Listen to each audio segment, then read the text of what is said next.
Well,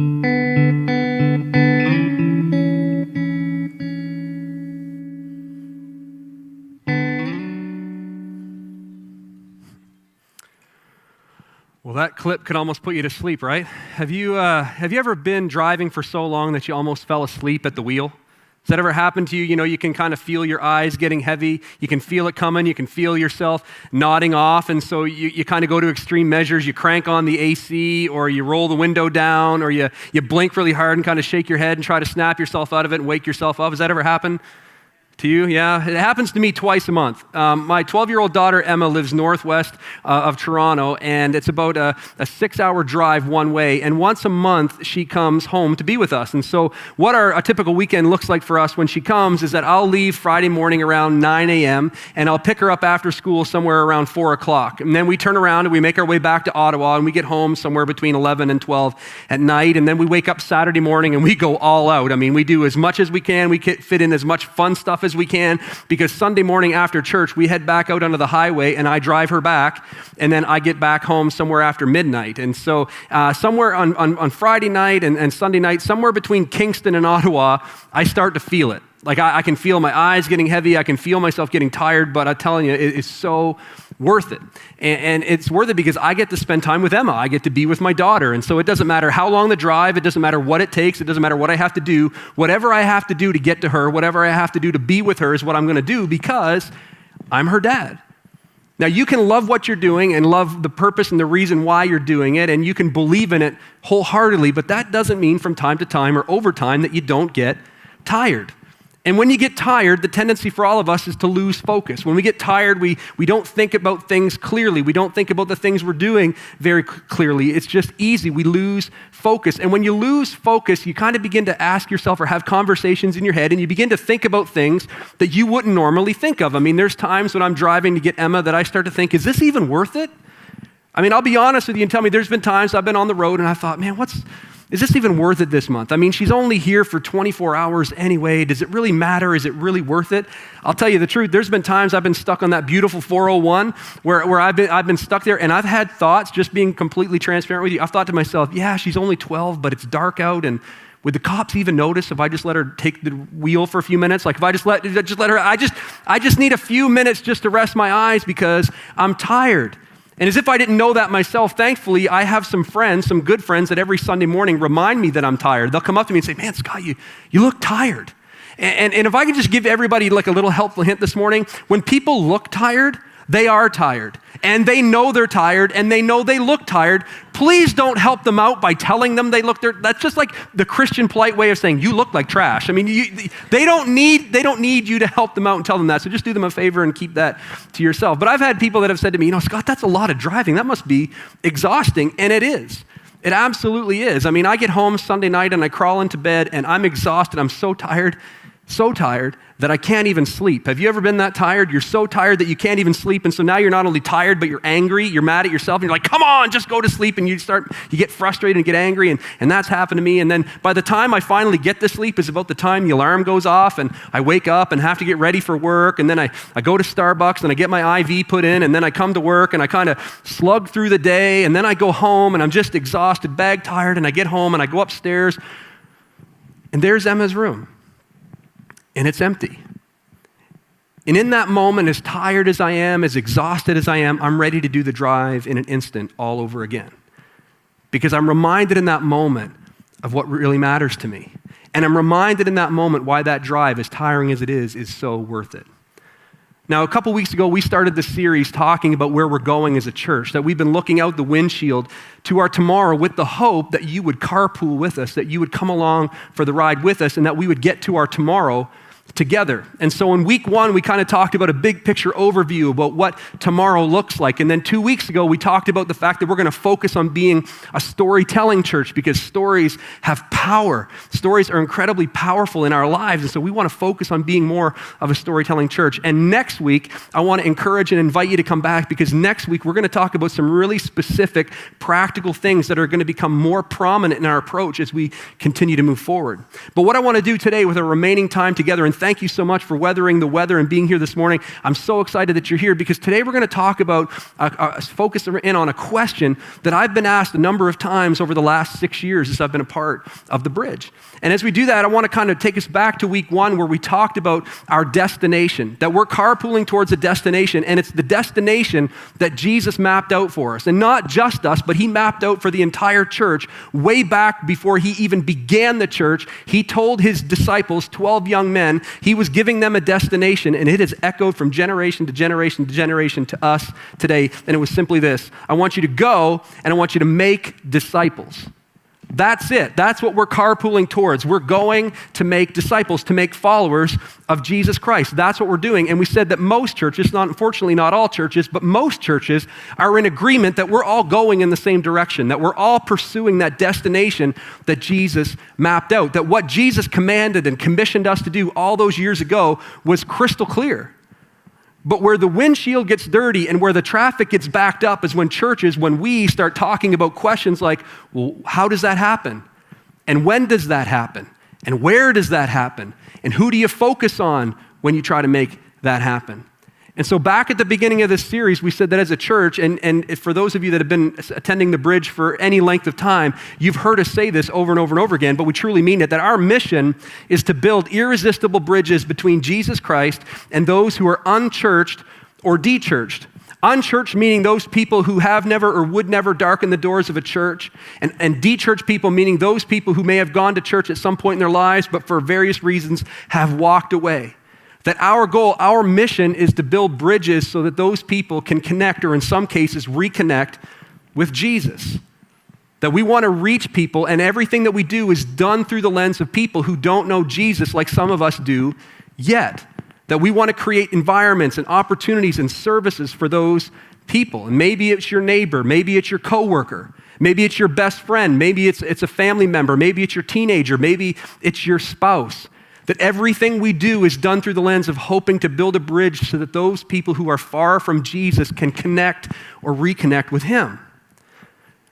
And as great as that may sound to some of us, hopefully all of us, the question then comes, and I've been asked it a few times over the last 6 years, the question then comes, what about Christians? What about people who have been walking with Jesus for years? What about them?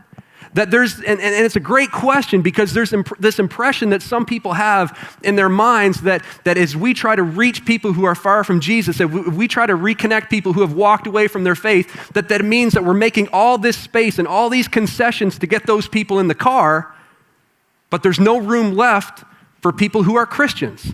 That it means that we're making all this space and all these accommodations to get them in with us, but it means there's no place left for us.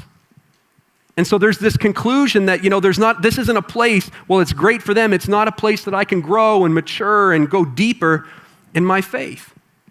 So I want to talk about that because I can see where people come to this conclusion and in their minds they're thinking, I can't grow in my faith and I can't mature and I can't go deeper with Jesus if everything is done with the people in mind that don't know him yet. And I get that, I really do. It's just that it's not true. So for those of us in the room this morning that would call ourselves Christians, for those of us who would say we're followers of Jesus Christ, if you've ever had that kind of a thought, or if you've ever asked yourself a question similar to those questions, I am so, so glad that you're here with us this morning because this morning is for you. Now, for those of you who might be new to church, new to faith, maybe you're still kicking the tires in the whole Jesus thing and you're not really sure what you believe, please don't tune out. I'm so glad that you're here because what we're going to talk about this morning is what a disciple looks like and how a disciple develops and grows and matures as a disciple. Now again, the goal, no matter where you are on your spiritual journey, the goal is for all of us to carpool and go together with the hope that as we go together, all of us, every single one of us will become more like Jesus in the process as we go towards our tomorrow together. So if you're a Christian, if you're a follower of Jesus, listen, if you're following after him, this is great and this is important for you to understand and you to focus in on because what I want to make crystal clear this morning is just because we focus on those who are unchurched and dechurched, it doesn't mean that you're forgotten. And just because we focus our efforts and our energies and our resources in reaching people who don't know Jesus like you do yet, that doesn't mean that this isn't a place where you can develop and mature and grow in your faith. In fact, I believe it's way bigger than that. I believe that your greatest growth will happen because you carpool with us towards this destination. In fact, I would go so far as to say, and I didn't put it in writing because I didn't want anybody taking a picture and getting me in trouble, but I would go so far as to say that you can't grow and you won't grow if reaching people who are far from Jesus doesn't become the priority in your life. And I say that because Jesus said it. Now, he didn't say it just like that. In fact, he said it without saying it because Jesus is the master of saying things without saying them. He often put people in situations and circumstances so they discovered more about him and discovered more about his heart as the situation he put them in unfolded. So today we're going to pick up where we left off 2 weeks ago in the book of Mark, which is the second book in the New Testament. It's one of 4 books that we refer to as the Gospels, the writings that chronicle the life and the ministry of Jesus. And as we follow Jesus and his disciples along in their journey, as we continue on in our journey, what we're going to see is that Jesus shows his disciples how they grow. And in turn, we're going to see through their story as disciples how we grow. And what we're going to discover is not what we think. What we're going to see is that we as Christians, we as followers, we as disciples of Jesus grow when we don't focus on our needs being met, when we don't worry about feeding and getting fed. We worry and prioritize the needs and others being fed. So before we jump into all that, let me kind of set the stage for you. Back in the book of Mark where we're going to pick up, Jesus and his disciples are on tour. We saw that a couple weeks ago. They're the rock stars of their day, and their ministry is just exploding. I mean, people from everywhere are hearing about Jesus, so much so that they changed their approach. And this is important for us as Christians, as Jesus followers. This is an important thing for us to understand that we can't overlook. Jesus prioritized the mission, not the model. And the problem with so many of us in churches and where the logjam on the highway happens for most churches is we focus in on the model and we get wrapped up in what we're doing, not why we're doing it. And Jesus said, no, you guys have got it backwards. The priority is the mission. Why we're doing this. The model needs to and should always be up for debate and change and must change in order to accomplish the mission. So Jesus changed everything, and rather than just letting people follow him around and watching what he did and listening to what he said, Jesus actually got to the point where he sends his disciples off in groups of 2 so they can expand the territory that their message, that their ministry is reaching. They want to expand the territory so that they can reach more and more and more people. And so they do that. So these guys go off, and anyone who's in ministry or anyone who's ever served in ministry in any capacity will tell you that the more people you're around means the more needs you're around. And the more needs you find yourself around, it just gets tiring. It's not a bad thing. It's just exhausting carrying and going through the needs of so many people. So these guys have been sent off, and we're about to find them coming back and reconnecting together after a time apart of ministering. So they get back together, they get with Jesus, and they start sharing with him some of the things that they've seen, some of the things they've experienced. They're telling stories of life change. And I'm sure they were excited telling Jesus about the things that they've seen and experienced. They're getting really excited about it, but at the same time, they've been on the road a long time. That their eyes are heavy, that in that video you saw, the lights are just kind of going, these guys are almost asleep at the wheel. They're so tired. They've been doing so much, and they've come back, and they're exhausted, they're tired, they're hungry. They need a break. They need to just get off the road for a while and focus in on themselves. They're tired. But at the same time, they've just gotten word that one of their dear friends, one of their comrades, John the Baptist, has just been killed. So now they're not only tired and hungry, they're grieving. Okay, so this is where we find these men as they gather back together in the book of Mark, chapter 6. And it says, Jesus said to them in light of everything that they were experiencing, "Let's go off by ourselves to a quiet place and rest a while." He said this because there were so many people coming and going that Jesus and his apostles or his disciples didn't even have time to eat. Now, many of us, if not all of us, have experienced this kind of life at one point or another, right? Where life is just hectic, it's chaotic, it's go, go, go, go, it's busy, busy, busy. And what do you feel like in that moment, right? You just get to that place where you're just like, I need to take a step back and I need to withdraw, right? I just want to kick off my shoes and put up my feet and just rest a little while. There's something that happens in all of us where we recognize we just need to focus on us for a little bit. We need to stop thinking about other people and what other people need, and I need to just take care of me. and love me some me for just a little bit. That's where these guys are. And so they left by boat for a quiet place where they could be alone. But many people recognized them and saw them leaving, and people from many towns ran along ahead the shore and got there ahead of them. And that's what it's like for these guys. That's what it's like for them. It doesn't matter how much they do, there's always more and more people lining up. And as we focus on being a storytelling church, like we talked about 2 weeks ago, I believe we're going to experience something very similar to this. That more and more people are going to come looking for Jesus as we tell more and more stories of what he's doing in our lives. So Jesus saw the huge crowd as he stepped from the boat, and he had compassion on them because they were like sheep without a shepherd. And so he began teaching them many things. And this is the part of the story that changes everything. And this, I believe, is the point in the story that could change your story and change my story. And it's a simple word with huge implications. Compassion. Compassion. The ability to see the needs of other people. It's the ability to see beyond yourself. It's allowing yourself and your needs and your wants and your desires to come out of focus long enough for the needs of other people to become clearer. Now again, you have to imagine this. Jesus is exhausted. He's tired. He's been on the road for a long time. He's done so much in the lives of so many people. He's hungry. He's deeply saddened. And he could have easily in this moment and justifiably kept on walking, right? But he didn't. And for those of us this morning who would call ourselves Christians, for those of us that would say we're followers of Jesus, for those of us who would say with our mouths we're dedicated and committed to becoming more like him, this is it. This is the image that we should aspire to grow to, where the needs of other people, whatever they may be, however demanding they may be, become a priority in my heart and in turn, my actions. Late in the afternoon, his disciples came to him and said, "This is a remote place and it's already getting late. Send the crowds away so they can go to the nearby farms and villages and buy something to eat." Now again, these guys have been on the road for a long time and they're tired, they're weary, they need to just take some time to work and focus on themselves and rest up so they can continue on. And in their minds, they're thinking of the needs of other people, right? I mean, they're saying, look, Jesus, it's getting late, these people need to eat, we need to give them an opportunity to go take care of themselves and get something to eat for themselves and their families, which sounds reasonable and sensible, right? It's not that the disciples in this moment don't see the need that the other people have. It's that they don't see the need for them to be the ones to meet the need. Come on. For those of us that are Christians, for those of us that would say we're followers of Jesus, isn't it so easy to get to this place where the disciples are?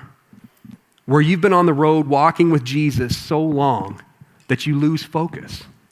That you've been going down this road of being a Christian so long that it's easy to almost fall asleep at the wheel and forget what this is all about and who this is all for anyways. It's not that we don't see the need for people outside the walls of our church to know Jesus. In fact, I think if we polled the audience, everyone in this room would say this morning that your coworker, your neighbor, your friend, your family member, your teen, your spouse, that you would love to see them know Jesus, that they need to discover Jesus in their lives. But what we fail to do is see our need to do everything we can to help facilitate that need. And that's where these disciples are. They've basically fallen asleep at the wheel because they're so tired doing things and walking with Jesus that they've lost sight of the needs of other people in their midst. That they've gotten to that place where they just want to focus on themselves and their need to get fed.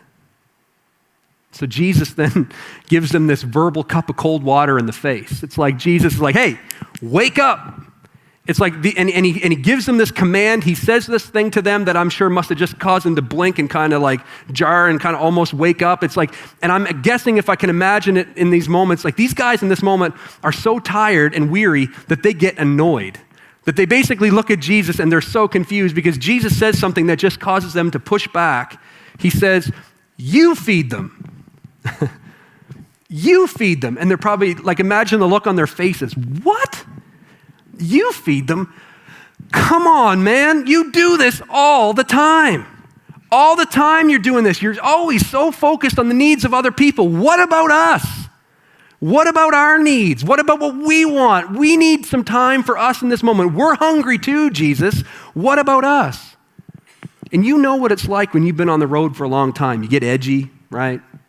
Yell at the kids a little bit. You get annoyed really easily, right? These disciples are tired and they say to Jesus, with what? Like they must have just been out of their minds annoyed. With what, they asked? We'd have to work for months to earn enough money to buy food for all these people. It's like, come on, Jesus. We're exhausted. We didn't ride up here with a chip wagon. We don't got all kinds of food that we can just unload on these people. Like, have you lost it? Have you been in the sun too long? We're tired. What about our needs? What about what we need? We need to focus on us. Now, get these people out of here. Let them go take care of what they need to take care of so we can take care of ourselves for just a little bit. These guys are annoyed, and it's almost as if Jesus is clueless or insensitive to what they're experiencing. It's almost as if Jesus doesn't take what they're feeling or what they feel they need into consideration. And it's almost, and it's hard to believe that Jesus could be like this, but it's almost like Jesus is oblivious to what they have at their disposal, because he asks them, he says, how much bread do you have? Go and find out. Now, have you ever done something that you didn't want to do because someone told you to go do it? Have you ever had, no? Okay. So Alan asked me once in a while to do something, and you just get annoyed that you have to do this, and so you kind of go and you're kind of kicking like, I don't even want to do this, and I don't like this, and you're kind of annoyed, and so these disciples go off, but what you have to remember is Jesus is always teaching these guys that everything he does and every situation he puts them in is a lesson in the waiting. And as we said back at the beginning of the series, Jesus knows that he is building and developing in these young men the heart that they need so eventually he can turn and leave the keys to the church in their hands. So what you got to understand is Jesus is committed to their growth. He's committed to their growth, and he understands that everything that he does in the lives of other people and all the needs that they've seen him meet isn't just for those people's sake, it's for their sake. Because what they're seeing and what they're experiencing is hopefully developing the attitude and desire of compassion that they need to be the people that they need to be to lead the church. So here we are in this moment, and Jesus is basically saying to these guys, look, what do you got? And these guys come back to him. Now, what you have to understand is even though we see it, the disciples didn't see it. The disciples didn't see what Jesus was trying to do in their lives, and let's be honest, we get there too. We're oblivious, but the difference between us and these disciples is they're not as spiritual as we are. So they got annoyed with Jesus. They got perturbed at Jesus. He ticked them off, and they often said things to him that we would never say to Jesus. So they come back, and in this moment, I believe that they feel like they're going to kind of put it back on Jesus. They come back, and they reported, we got 5 loaves of bread, Jesus, and 2 fish. Okay?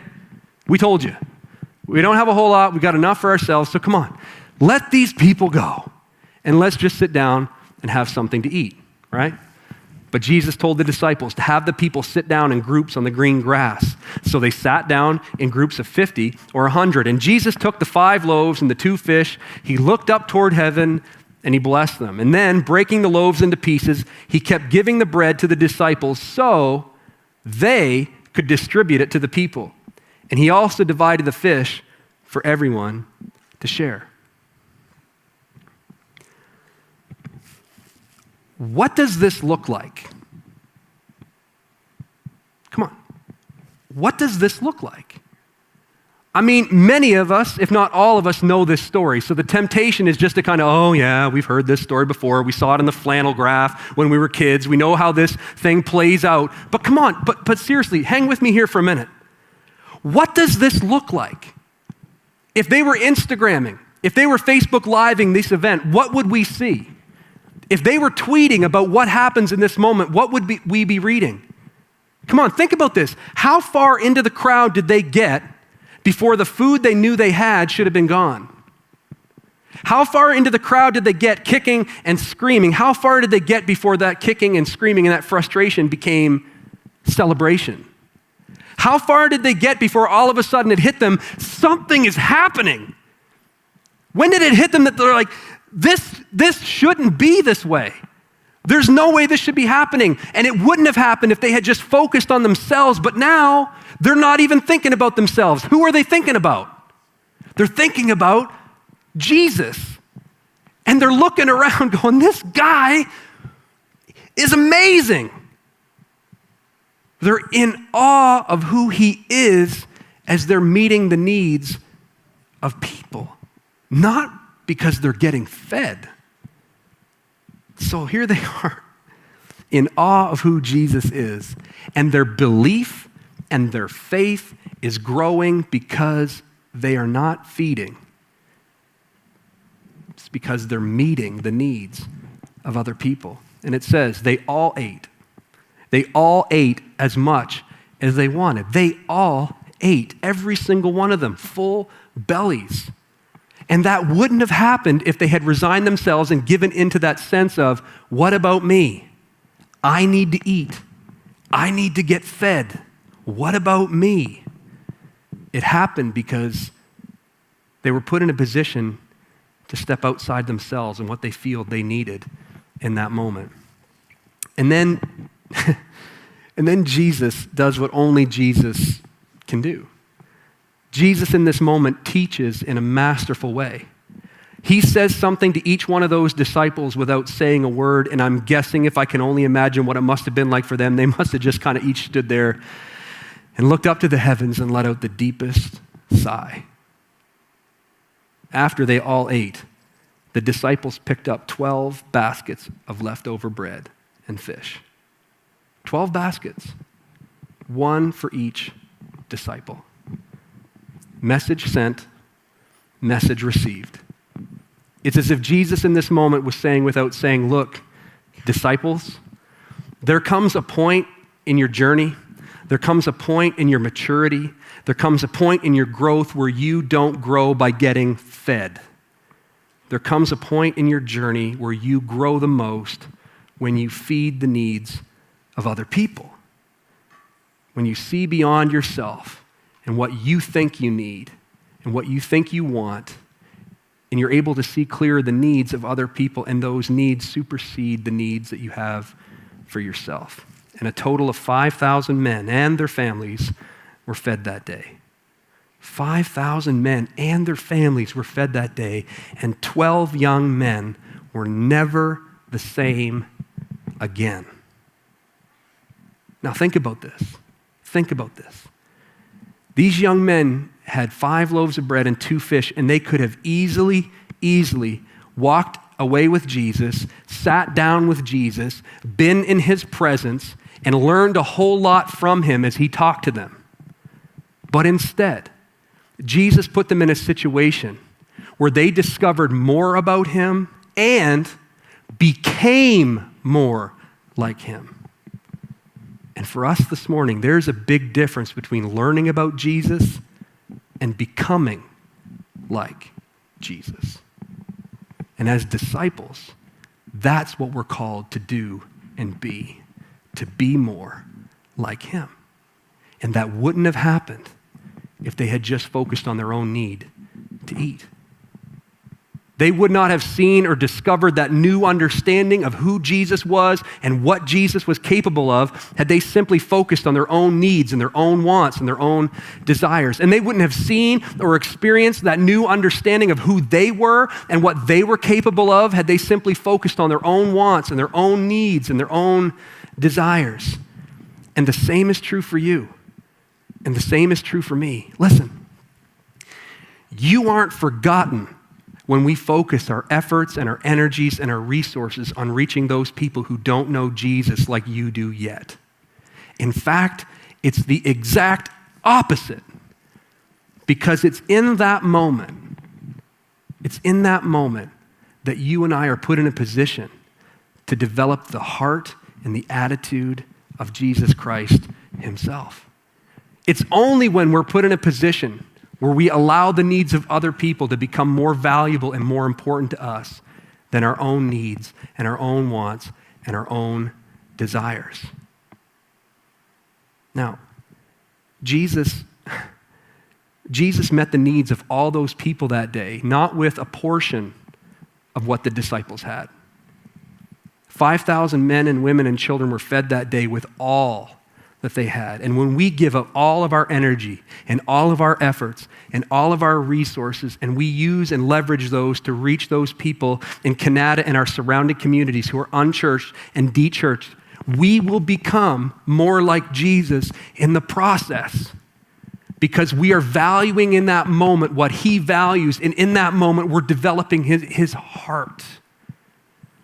So reaching people, reaching your neighbor and your coworker and your family member, your teenager, your spouse, reaching them and their need to know Jesus the way you and I do won't be a thing that we do here. It will be the thing that we do here. But that doesn't mean that you aren't wanted. It means you're needed, because what we want to do is go together. But going together means you become like Jesus when you prioritize the needs of other people more than our own. And your Heavenly Father knows, as he knew for them and he knows for you and me, we will gain more through this experience than anything we will let go of. We need you in the car, and we want to create this opportunity for you to give of yourself, your talents, your energies, your resources. Why? Because when you give of yourself, you become less of yourself. When you give of yourself, that's when you become less of yourself, and it's only when you become less that you create space to become more like someone else.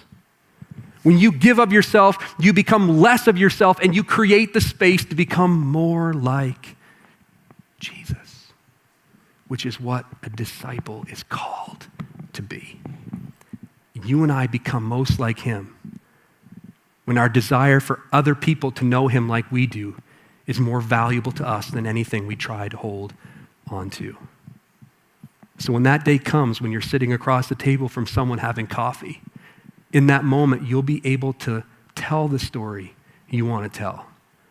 Because as you've walked with Jesus, you've lived the story that you want to tell. I'd like to pray with you in a moment, but before we do, I just want to so invite you to come back next week. I know that maybe you have some practical questions about what tomorrow looks like, specific areas of ministry and some specific things. I hope you'll come back next week, because we're going to talk about some of those things. But before you head back out into this beautiful day, let me just pray for you. And my prayer for you this morning is that you and I, all of us, myself included, that we will fall more in love with the man that gave us the mission, that we'll be more focused on our mission than we will be the model that we've experienced.